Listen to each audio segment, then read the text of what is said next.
حضرت عبداللہ بن عمر رضی اللہ عنہ بیان کرتے ہیں کہ نبی کریم صلی اللہ علیہ وسلم جب کسی غزوے حج یا عمرے سے لوٹتے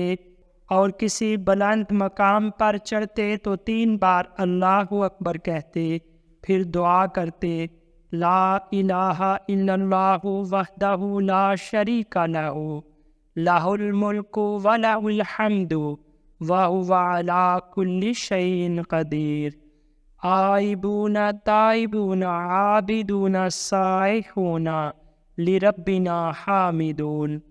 صدق اللہ وعدہ ونصر عبدہ وہزم الاحزاب وحدہ۔ اللہ کے سوا کوئی معبود نہیں، وہ اکیلا ہے، اس کا کوئی شریک نہیں، سلطنت اسی کی ہے اور تمام تعریفیں بھی اسی کے لیے ہیں،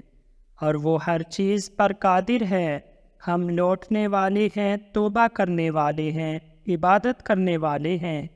سیر و سیاحت کرنے والے ہیں، اپنے رب کی تعریف کرنے والے ہیں۔ اللہ نے اپنا وعدہ سچ کر دکھایا، اپنے بندے کی مدد کی اور تنہا ہی ساری فوجوں کو شکست دے دی۔